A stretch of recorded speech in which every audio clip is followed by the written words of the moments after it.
From the outside, America's military looks like a massive machine built for dominance. But deep inside, it's more than weapons and war, it's a carefully designed system of strategy, influence, and control. The roots of this power go back to the very beginning of the nation, when the founding fathers realized that strength was not just about fighting battles, it was about preventing them. Today, that philosophy still guides the Pentagon. Every decision, every move, every aircraft carrier on the ocean has a purpose. It's not just about showing muscle, it's about sending messages. When an American ship sails near disputed waters, it's not always preparing for war. Sometimes, it's just reminding the world who sets the rules. Behind this global reach stands an invisible network: alliances, intelligence, and economics. The United States spends more on its military than the next several countries combined. But it's not simply spending, it's investing in control.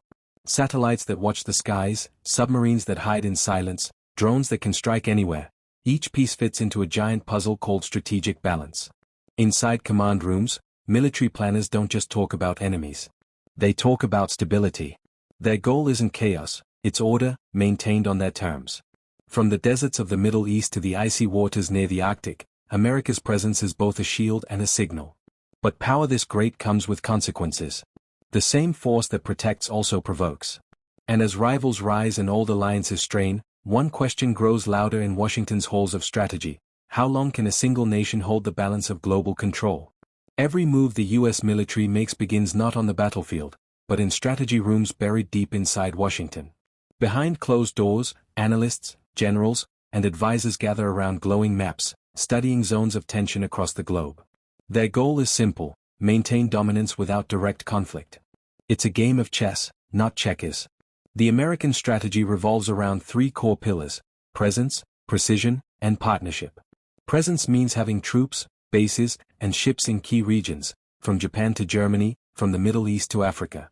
This global network ensures that when something happens, America is already there. Precision means using intelligence and technology to strike fast and accurately, often before a threat grows. And partnership means building alliances that extend U.S. reach without always using U.S. force. It's not always about fighting wars, sometimes it's about avoiding them through deterrence. When American jets fly over international waters or conduct training with NATO allies, it's a signal: we're watching, we're ready. That readiness alone can stop a conflict before it begins. But the strategy also depends on influence. The military works hand in hand with diplomacy and economics. Sanctions, trade deals, and peace talks are all part of the same playbook. A strike may destroy a target, but influence wins the long game. Inside this system, control doesn't always look like domination. Sometimes, it looks like stability, created through power that never sleeps. Yet, behind every calculated move, there's tension: how to stay strong without appearing oppressive, how to lead without losing allies. The balance between protection and provocation is razor thin, and America walks that line every single day. If strategy is the brain of America's military, technology is its heartbeat. Every operation, from space to sea, runs on advanced systems designed to think, react, and even predict. Artificial intelligence tracks movements before humans can notice. Satellites scan oceans, deserts, and cities in real time. Drones hover quietly above borders, carrying cameras or missiles, depending on the message being sent. The United States spends billions to stay decades ahead of any rival. Its stealth bombers can fly undetected across continents.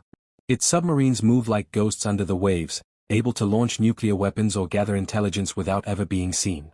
Even the battlefield has changed. Soldiers now fight with data as much as with bullets. In command centers, glowing screens display a living map of the world. Every red dot marks movement, every signal carries meaning. Commanders don't just respond to attacks, they predict them. And with every new line of code written by defense engineers, the boundary between science fiction and reality gets thinner. But this power also raises questions. When machines make decisions faster than humans, who controls the outcome? Can a nation truly control technology that's evolving beyond its own understanding? The military calls it automated defense, but some critics see it as a silent warning. Power without limits can turn into danger without warning. Still, America's faith in its technology remains unshaken. To its leaders, control through innovation is the key to survival in the modern world. And as rivals rush to catch up, the U.S. continues to build new systems in secrecy, programs so advanced that even most Americans will never know they exist. As the world changes, America's military faces a new kind of battlefield, one without borders. Wars are no longer fought only with bombs or tanks, but with data, information, and influence. Cyber attacks can shut down cities. Artificial intelligence can shape global opinions. And in this new era, the fight for control is as much digital as it is physical. Inside the Pentagon, planners talk less about wars and more about domains. Space, cyberspace, and the deep sea, these are the new frontiers of strategy. Whoever controls them controls communication, energy, and even economies. The US aims to dominate all three, creating what officials call full-spectrum superiority. It means being prepared everywhere, at all times. But with every step forward, new challenges rise. Rivals like China and Russia invest heavily in their own military tech, testing American limits. Smaller nations use cyber warfare to punch far above their size. Even misinformation has become a weapon, used to divide societies and weaken trust from within. Power now depends not only on strength, but on resilience. For the American people, the military remains both a symbol and a shield. It stands for security, but also responsibility. The power to defend the world carries the risk of shaping it too much. Every drone strike, every foreign base, every secret mission carries moral weight. In the end, America's greatest challenge may not come from its enemies, but from within, from the need to balance freedom with control, innovation with caution, and power with purpose. The world watches as the United States continues to redefine what it means to lead, not through fear, but through the belief that strength, when guided wisely, can protect more than it conquers.